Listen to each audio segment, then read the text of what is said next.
teman-teman, welcome to Cynthia Montana Channel. Nah teman-teman, hari ini aku akan membahas tentang tren bisnis di 2021 nih teman-teman. Karena udah menjelang akhir tahun 2020, maka aku akan kasih tahu nih beberapa peluang yang menarik di 2021 ya. Selain itu teman-teman mungkin sulit banget nih untuk menemukan ide bisnis yang cocok, apalagi untuk tahun setelah pandemi ini. Nah teman-teman, aku akan memberitahu beberapa ide-ide nih yang bisa kalian lakukan yang tentunya berpotensi sebagai bisnis di 2021. Jangan lupa ya teman-teman, di like, komen, dan juga subscribe-nya. Aku tunggu loh teman-teman. Langsung aja yuk kita mulai. Selalu aku katakan, usaha di bidang kuliner itu nggak akan ada matinya teman-teman. Kenapa? Karena kita butuh makan, kita butuh minum teman-teman. Mau nggak mau usaha kuliner ini akan selalu berjaya. Nah, usaha ini adalah salah satu usaha yang menjanjikan banget. Apalagi buat kalian nih teman-teman dengan modal kecil dan sangat berprospek banget nih untuk kedepannya, karena bisnis ini tuh memiliki pangsa yang besar banget teman-teman ya kan. Nah di sini juga pastinya untuk makanan bisa untuk semua kalangan ya. Kamu sebagai pemula nih juga tidak harus memiliki modal yang cukup banyak alias modal yang kecil dulu aja teman-teman. Kamu bisa memulai dengan bisnis kuliner yang kecil-kecilan terlebih dahulu. Contohnya gimana? Contohnya adalah membuka warung makan sederhana atau warteg nih teman-teman. Ya kan, tentu saja usaha di bidang kuliner bukan hanya seperti restoran ataupun warung makan nih. Kamu bisa juga berbuat nih teman-teman atau melakukan kuliner-kuliner ya kan dengan modal yang lebih kecil. Salah satunya adalah dengan catering teman-teman. Nah, usaha catering ini juga adalah salah satu usaha yang berkembang cukup pesat nih, ya dong. Untuk memulainya, kamu juga hanya butuh peralatan makan dari diri sendiri ataupun keluarga sendiri aja teman-teman. Sebagai permulaan nih, kamu bisa memulai dalam partai kecil dulu nih. Jadi kalian coba dulu ya, mungkin 10-20 pieces dulu teman-teman. Apabila modal yang kamu miliki sudah cukup besar nih atau cukup banyak, kamu bisa mencoba untuk melayani dalam partai besar teman-teman. Seperti dalam sebuah resepsi pernikahan, hajatan, dan juga lain-lainnya. Kamu bisa menggunakan media sosial juga nih kayak apa aja, kayak Instagram, Facebook, WhatsApp, dan juga lain-lainnya teman-teman.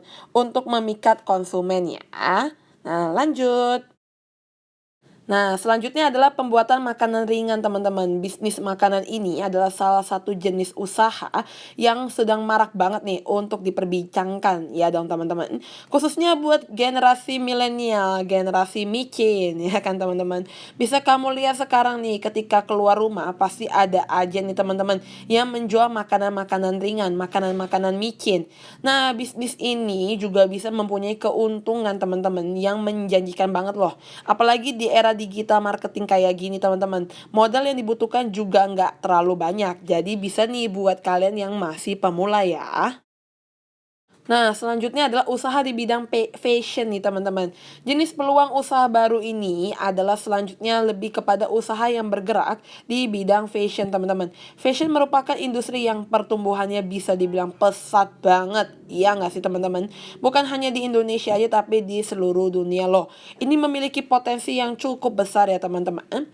Usaha jenis ini sangat cocok banget nih untuk kamu yang selalu mau up to date, mengikuti perkembangan, ya kan, perkembangan tren. Ada beberapa jenis usaha yang akan aku bagikan juga teman-teman kepada kalian semua. Yang pertama adalah fashion designer ya. Fashion designer ini sendiri adalah seorang yang bekerja ya kan merancang sebuah busana teman-teman. Pekerjaan seorang fashion designer lebih kepada tentang seputar membuat sketsa busana lalu diapain sih gitu kan. Terus membuat prototipenya untuk kemudian akan dibuat jadi baju, jadi produksi teman-teman. Nah, untuk bekerja seperti ini kamu tidak perlu memiliki gelar sekolah yang terlalu tinggi ya. Karena bahwasanya yang dinilai oleh klien adalah baju yang udah kamu buat, karya yang udah kamu buat, bukan gelar kamu. Sekarang sangat mudah nih teman-teman untuk mendapatkan ilmu seperti ini di internet ya. Jika kamu nih tertarik dan merasa memiliki kemampuan itu, kamu bisa mencoba untuk belajar lebih dalam lagi. Terus kalian bisa deh cari komunitas yang bekerja sama deh dengan fashion-fashion terkenal gitu teman-teman.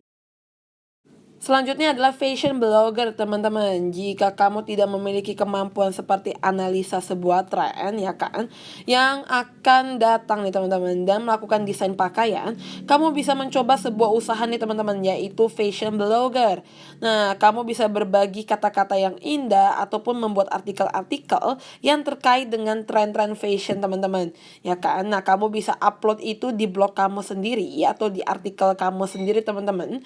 Dan kamu juga bisa nih untuk melakukan atau bergabung dengan perusahaan fashion agency. Ini untuk membantu kamu. Jadi agency itu semacam manajemen dan bisa berkaitan tentang fashion kamu ya teman-teman. Ini akan menambah pengalaman kamu dan menambah wawasan kamu loh.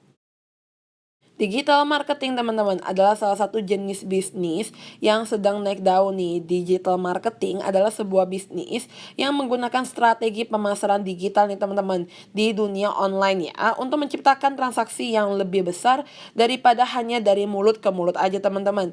Kelebihan dari usaha ini adalah lebih kepada kamu bisa bekerja nih di mana aja asalkan kamu punya koneksi internet ya. Dari rumah pun kamu bisa mengerjakan pekerjaan ini teman-teman. Jika kamu lagi keluar rumah, kamu bisa nih teman-teman untuk menggunakan HP kamu, tidak harus menggunakan laptop ya. Yang terakhir adalah dropship teman-teman. Dropship itu apa sih ya kan? Ini adalah sebuah bisnis digital yang dilakukan dengan cara melakukan penjualan pada suatu barang teman-teman. Namun tanpa adanya stok barang itu loh. Jadi tidak memerlukan modal sama sekali.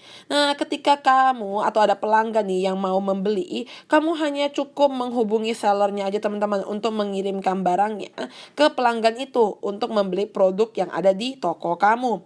Bisnis ini hampir sama sekali nggak pakai modal karena kamu tidak perlu juga melakukan pembelian ataupun stok barang dan tinggal promosi aja teman-teman lewat online kayak gitu ataupun bisa lewat Shopee, Tokopedia dan juga yang lain-lainnya ya. Nah teman-teman, thank you ya yang udah nonton video ini. Jangan lupa di like, komen, dan juga subscribe-nya. Aku tunggu loh teman-teman. Thank you, have a nice day, bye-bye.